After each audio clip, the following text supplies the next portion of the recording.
866-509-7268 if you want to call in throughout the hour.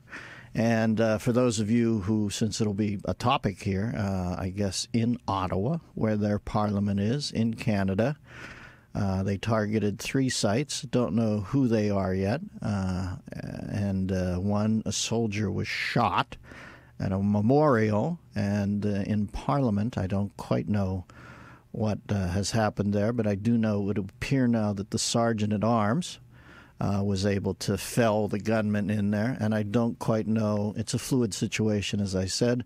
The shopping mall, I don't quite know what happened. There's our guest. Mark, unbelievable that you were booked today for an hour just to talk about it, and I'm going the opposite of lucky, but I'm saying it's propitious because I think, like I said, nobody sees the world, I believe. Think of Mark as like the total exact opposite of Walter Duranty. I think he understands exactly what's happening. And Mark, your thoughts on the shootings in Ottawa today, or what you know up to this point?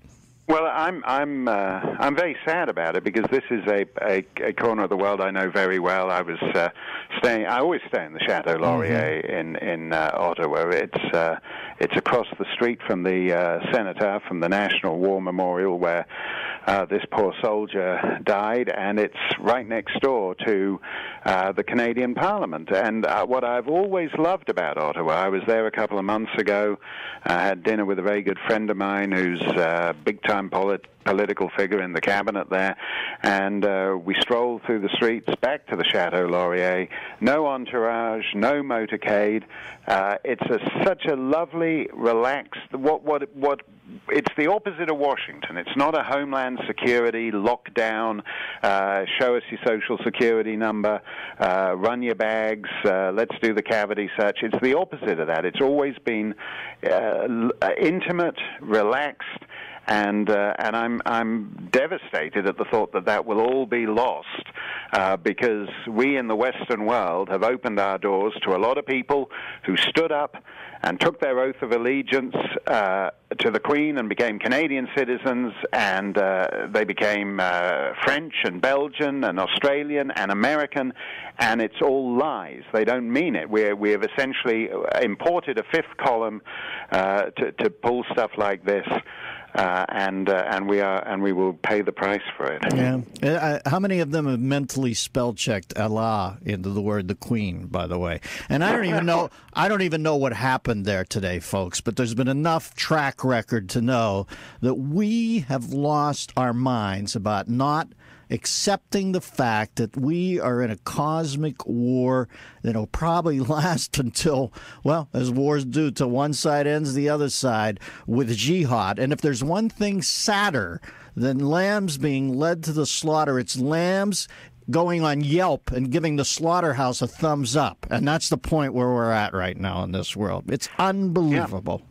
Yeah, and it's in that sense, it's not just a Canadian story, because these people are not, these people may have Canadian passports, but it's also a Minneapolis story, where I was a couple of days ago, because Minneapolis is the biggest American supplier of soldiers for ISIS over there. It's a Denver story.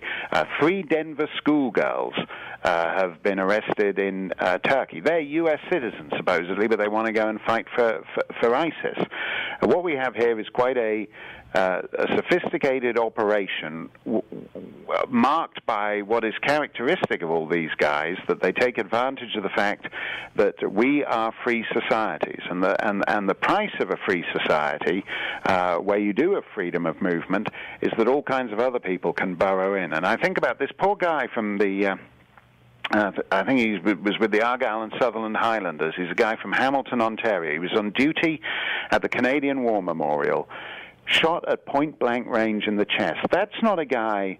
He's not like the guys with the Princess Patricia's Canadian Light Infantry who's out fighting in Helmand Province in Afghanistan, and he knows to be alert because the guys are... You know you're in a war zone. This guy was on ceremonial duty at a sacred spot, a symbolic spot, whether it's the tomb of the unknown soldier, it honors Canada's dead in the First World War, was opened by George VI, the Queen's dad, and so it has symbolic power. You are shooting a soldier dead at a symbolic and sacred site of the Canadian state. And then you go over to the Canadian Parliament and you rampage through there. And their message to us is it doesn't matter where you aren't safe. It's another question. You don't have to be in some broken-down loser village in the western desert of Iraq by the Syrian border, because they will hack you to death in the streets of London, and they will do it to you in Ottawa. And I'm not entirely unpersuaded that what happened in Oklahoma City, where some guy whose Facebook page basically takes the same attitude to ISIS that my sister took to Donny Osmond when she was a teenager. I mean, this guy has a fan page for jihad. I'm not persuaded that Oklahoma City thing isn't actually part of this same story. Yes, McVeigh, the one who's always brought up as the anomalous situation.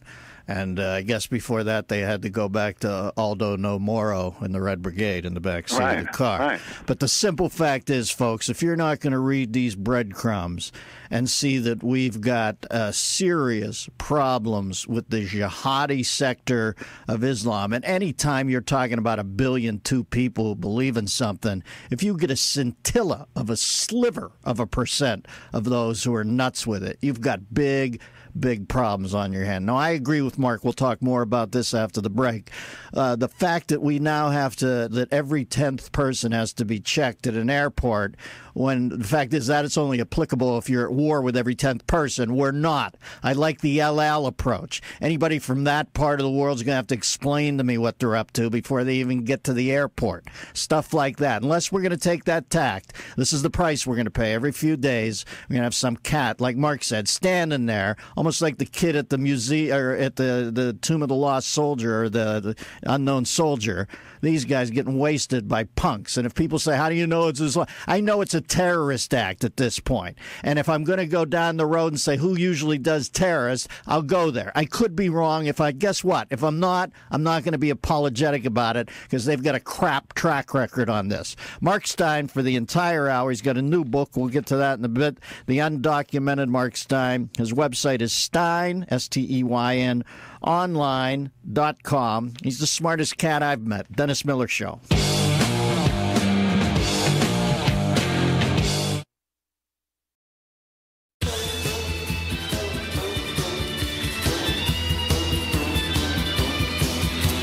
Hey, folks, welcome back to the Dennis Miller Show. We're joined by the brilliant Mark Steyn for the entire hour. His new book, The Undocumented Mark Steyn, the UN is in parentheses here and in paralysis in the real world. And his website is steynonline.com. You know what I'm starting to find absolutely heartbreaking, Mark, and you referred to this in your feelings at the beginning, how this area near and dear to your heart, you know the lay of the land, but the predictable manner of how we handle it after. I'm watching the same press conference now, and soon we'll see the flowers against the wall, and it's almost like we're now exhibiting a high degree of alacrity as far as first responding to these things, where I believe that we have to get more preemptively eradicative and preclude these things happening. I think you're right, and I'm actually I loved your bit just before you went into the break, because I'm actually fighting hard, not to get angry here. 2 days ago at Saint-Jean-sur-Richelieu, which is the home of the Collège Militaire Royal, the Royal Military College for Francophone soldiers. So it's the Canadian equivalent of something like the U.S. Naval Academy in Annapolis or whatever. In other words, it's a town you can go to and know that you will find soldiers. And some Muslim revert went and ran down 2 soldiers. I saw that. One of whom has died. And this guy, what was fascinating to me is that this guy was someone, he was a Francophone Quebecer, purebred, as they say up there, and he had converted to Islam about a year ago. And I think this is this idea now we're in for the usual thing, as you say, the the press conference, the reports from the mainstream media which say the motives for this attack are unknown. They're a great mystery to us. What could possibly have motivated people to do this?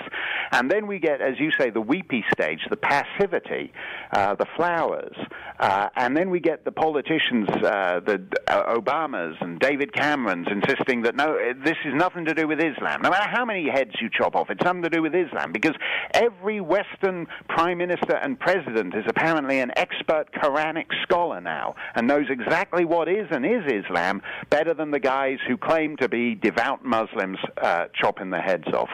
And it's that passivity. Yes. The Premier of Quebec declared that incident at Saint-Jean, he declared it a spontaneous act of extremism.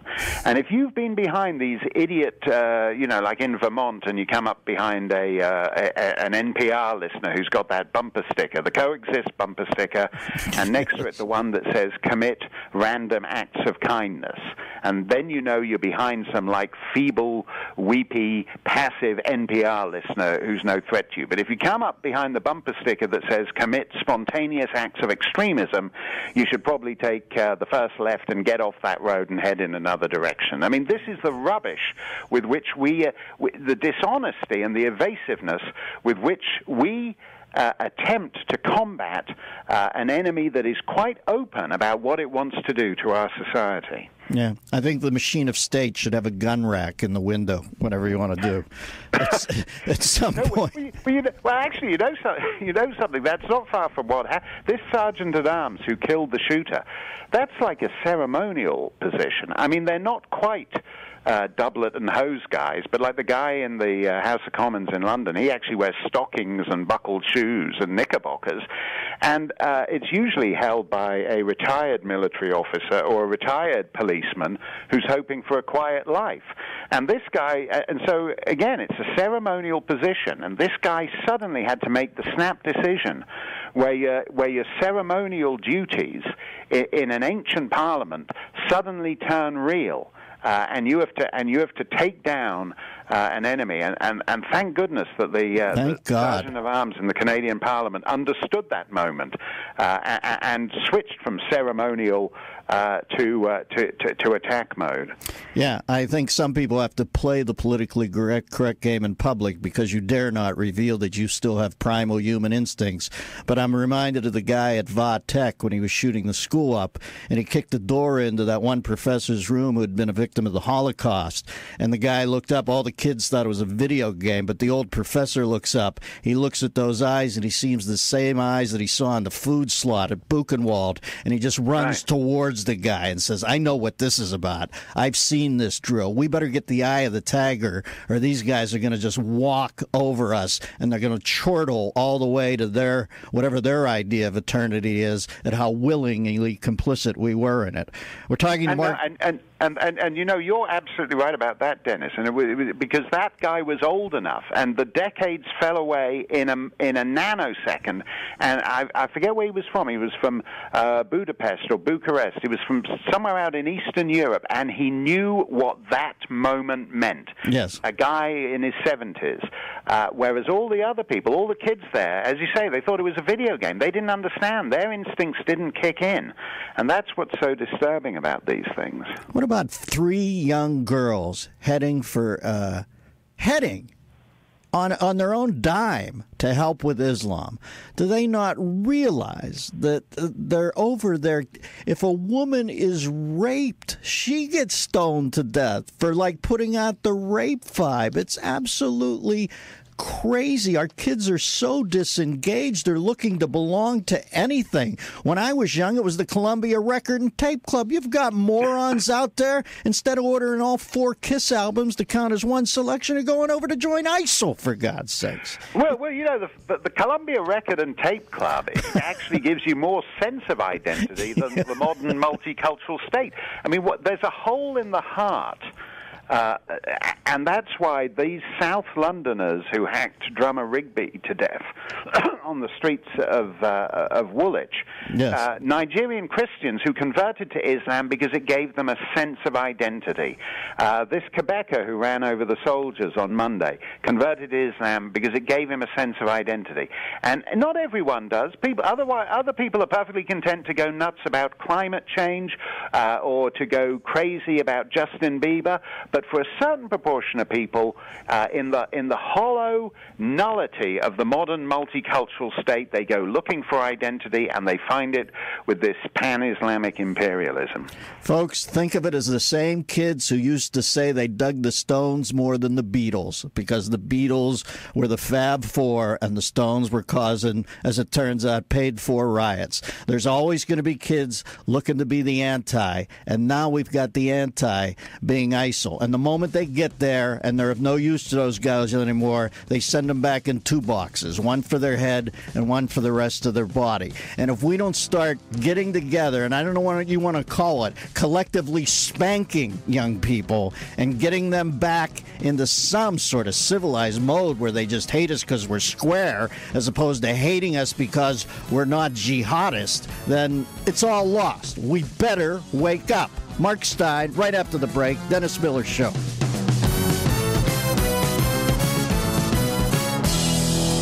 The Dennis Miller Show.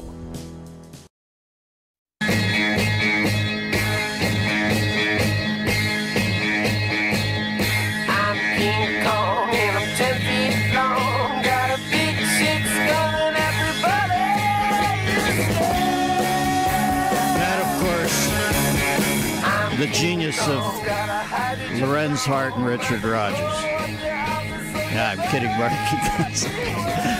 Mark, have you ever, by the way, on just a quick lighter note, have you ever seen the sanitization of the Rasputin-like life of Lorenz Hart done with Mickey Rooney in words and music? Have you seen that movie? Yes, I have seen that. Where he dates this tall showgirl for the first half of the movie, and then she politely explains to him outside and he's ruined.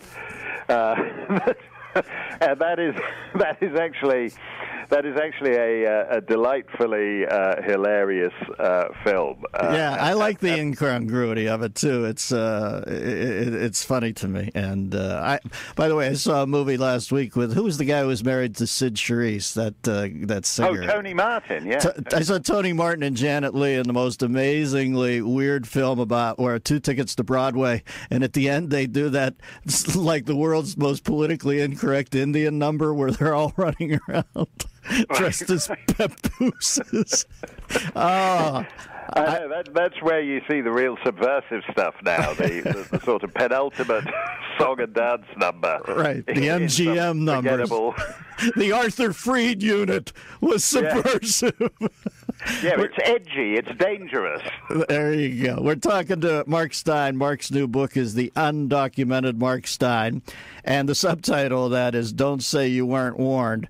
And I have to say, Mark's book, America Alone, folks, I told you about, when did I go on the air? 8 years ago, I was reading this book. I said, you got to read the book.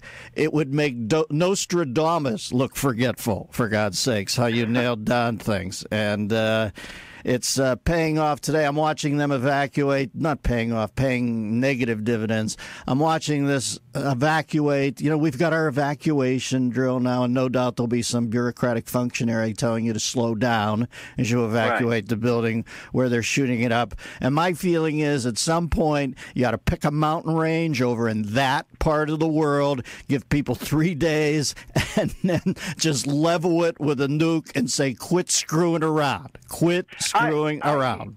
You know, that's the choice. Really, is that you can actually decide to fight this thing, or you can just put up more barricades, more security scanners. We can all take off more clothes when we go and catch some routine domestic commuter flight, and they can reduce the amount of gels. We're coming up to Thanksgiving. The TSA has rules on the consistency of pumpkin pie pie. Because if you have that horrible dried pumpkin pie, you know, with the cracks in it, like the Nevada desert, like when you're flying over the Grand Canyon and you see the great crevasse through the... If you've got a dried-out pumpkin pie like that, you can take it on the plane. But if you've got a moist, succulent pumpkin pie, it counts as liquid, and ISIS and Al-Qaeda could weaponize your nice, moist pumpkin pie, so you can't take it on the plane. And so the question is whether we're going to have a million more stupid rules like that, or whether we're actually going to address the fact that we're up against an ideology and drive a stake through that ideology. And I said to you earlier, Dennis, I don't like the big security stake. I'd much rather wander around in Canberra or in Ottawa, where you've got nice, small, intimate capitals, and as opposed to Washington, where the Department of Paperwork, it takes you 45 minutes to get inside because you have to produce your Social Security number, you have to undergo a background check, and all the rest of it. And if it's a choice between giving up that freedom in Ottawa, or actually saying, you know, the price of mass Muslim immigration is too high.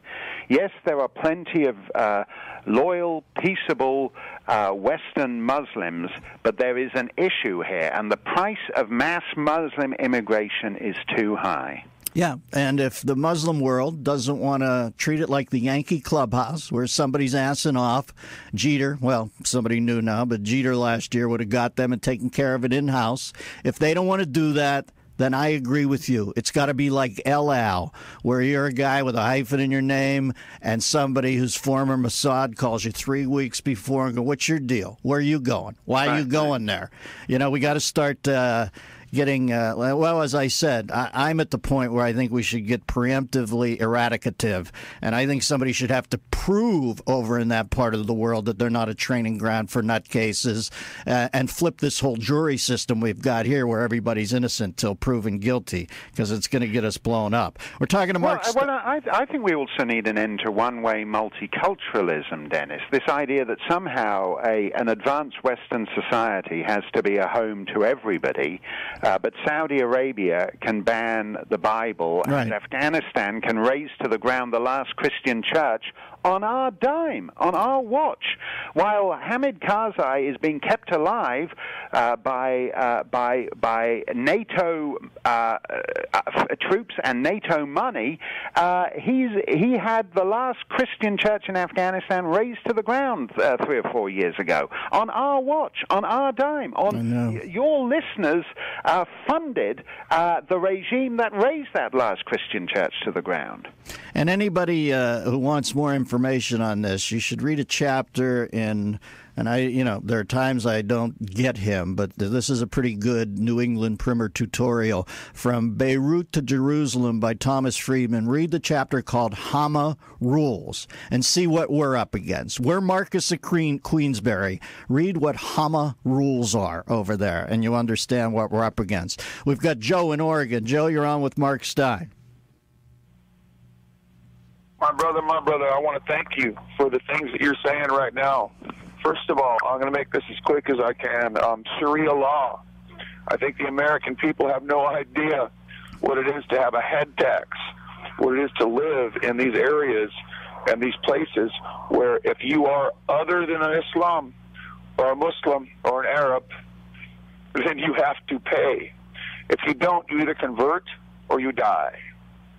That is... when I hear these people say Islam is a religion of peace, bless them, man. Good for you, brother. But when you get up 17,000 feet up in the hills and you see what's going on in Afghanistan. Yeah. Joe, in other words, you can condense their thing down to a bumper sticker, too. It's just usually plastered on a car. They're driving somewhere to blow up a joint to make their point.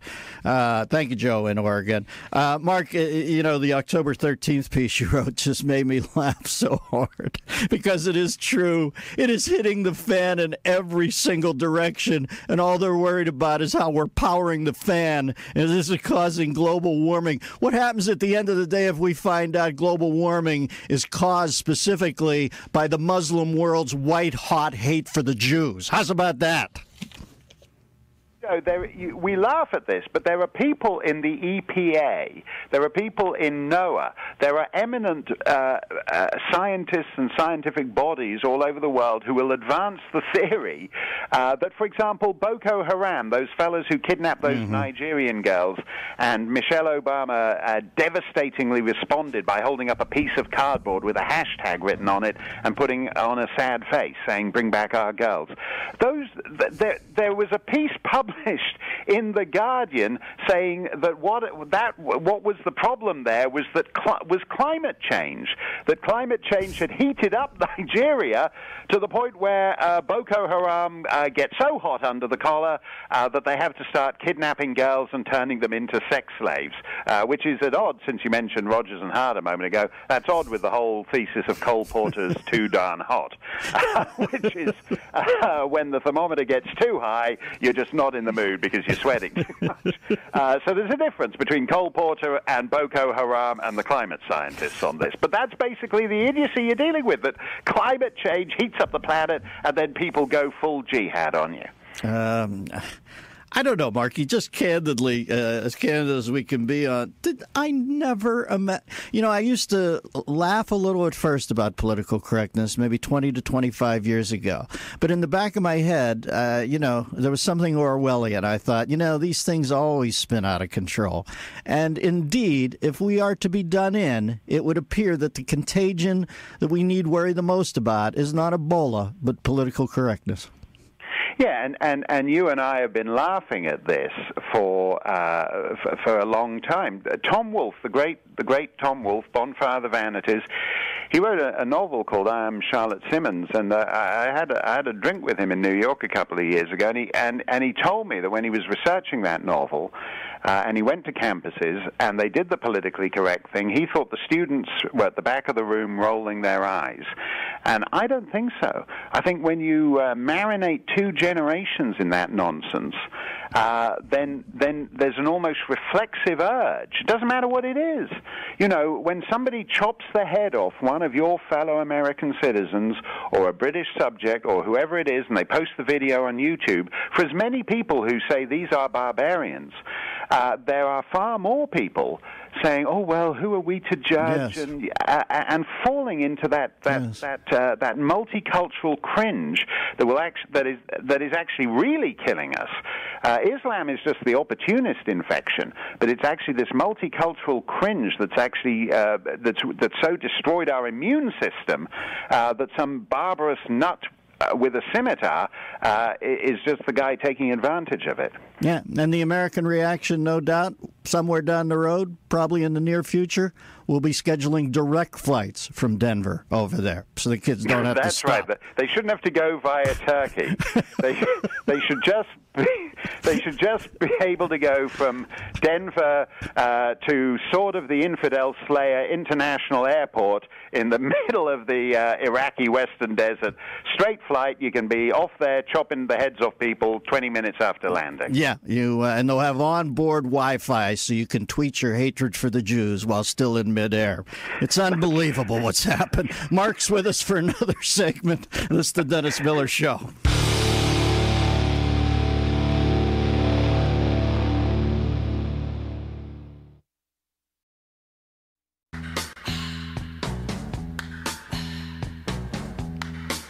It's the time of the season. Now that is a groovy song. We've been talking to Mark Steyn. I would say through our naivete and enforced political correctness, we're sitting ducks, but then I remembered that recent legislation has outlawed foie gras, too, so you can't even say we're sitting ducks anymore. Mark's new book is The Undocumented Mark Steyn. His website is steinonline.com. Explain the book, Mark. We should do a little biz here and why I believe I understand why un is in parentheses, but explain the concept of the book and the overlay to the listeners. Yeah, it's a bit like a sort of bumper column Wednesday, as it were, in that these are all kind of my greatest hits. You don't hit it out the park every time, but once in a while you get something that's your Bohemian Rhapsody, or I Will Always Love You, that you're proud of. Bridge Over Troubled Water, or My Way, and this book essay-wise, is the nearest I get to Bridge Over Troubled Water or My Way. So it's like greatest hits. Whoa. We seem to have lost Mark there, and that sounded rather definitive, so we'll try to get him back. But that didn't sound like usual. We've got a bug on the line. That sounded like somebody was trying to put a gazebo in their backyard and didn't call local authorities to see what's under the surface and use the backhoe and snip the coaxial cable and, that whole drill. Remember, always call ahead and see where the gas line is, because you'd like to stay alive to be mortified by the quality of your DIY workmanship as opposed to the fact that you were the idiot who snipped the cable that blew up the neighborhood. I think the last guy who did that was Wilson Good in Philadelphia, and he's still living that down. We'll tread water here. See, that's how I tread water. Yeah. I can't even tell you what I just said. This segment of the show is brought to you by Barbasol Arctic Chill with menthol. I've never been to the Arctic, but my face thinks it was there this morning. So lather up with Barbasol, America. And while Mark's not here yet, this segment of the show is brought to you by AutoZone. Make sure your headlights and wipers are ready for winter, nuclear winter driving conditions. See better and drive safer with help from AutoZone. Get in the zone, AutoZone. There's Mark Steyn back. Mark, one of the things by the way, I have 2 collections of everybody's books in my house where or 3, I should say. I've saved everything Michael Crichton ever wrote, and I have it in a section, Thomas Sowell and Mark Steyn. And if you go to order the book on Mark's website, just get the whole batch. There's great Broadway stuff. There's the most fascinating obit book. And, like I said, the prescience is unmatched. The new book is The Undocumented Mark Steyn. His website is steinonline.com. I was watching an interesting piece last night on how the guy in Colorado is still selling the war on women thing. And by the way, we have, we're allowed to say war on women, but not war on terror. And my thought is a little less labia, a little more Libya, and we'd all be better off. But the fact is, the feminist movement, isn't it funny that instead of being rendered helpless by males, it would appear from the first time I saw Virginia Slim's ad in Sports Illustrated in 1968, they wanted to get to the point where they could be helpless on their own as opposed to having it enforced on them. It boggles my mind. Yeah, and your slogan, a little more labia and a little less labia and a little more Libya. That's actually the same slogan as the clitoridectomy clinic has in southern Sudan. So you're actually quite good on that. And that is actually the real war on women. These things are, these women who are being taken as sex slaves. Why is the National Organization of Women not saying anything about that? Why does it have a position on Todd Akin, but it's got nothing to say about honor killings? I mean, it's got nothing to say about arranged marriages. It's got nothing to say about female genital mutilation. I mean, I'm just so tired of pretend first world problems. I'm so tired of these people who just want to fight cardboard enemies instead of actually addressing what's really going on in the world. It drives me nuts, Dennis. Me too. I always think of Bill Clinton leaving Juanita Broderick's room and saying, by the way, if you want to abort that, go ahead. And he's the feminist all of a sudden. Right. And actually, that piece is in my book. Gloria Steinem's pretzel explanation as to why dropping your pants to a woman and inviting her to kiss it is not a sexual assault. That he took no for an answer, and so he is a model feminist, and that's why they're defending him. And so all you got, that's the Bill Clinton rule book. You just, that nice girl at the water cooler, you just drop your pants to her, and if she says no, you take no for an answer, and you shuffle away without trying to trip up over your belt and your socks, and you pull your pants up and you take no for an answer. Gloria Steinem wrote that piece in the New York Times, and they took it seriously. Yeah, it's unbelievable hypocrisy. And by the way, I see Mark also has included a great column on environmental matters with the light bulbs. And I'm sorry, folks, but I have not worked my entire adult life to have a curlicue light bulb that makes my living room look like a fight scene in an Eastern Bloc stairwell in the Bourne Ultimatum. I'm not doing it. I don't care if I have to smuggle them in through mules from some other country. I'm getting light bulbs into the country. Yeah, no, that's and the simple 23-point plan toward disposing of one of those light bulbs if it breaks, which involves a pack of playing cards, duct tape, and 2 mason jars. And who doesn't have them handy near every light socket in their house? I mean, that's, again, it's like first world problems. You know, you eventually become so advanced a society that you decide the Edison's light bulb is the greatest threat you face. You know, it's the opposite of the eureka moment. We've punched our own lights out. I know. We are now approving of a quality of life that Edison would have passed on in his search for an ideal filament. That's how I know.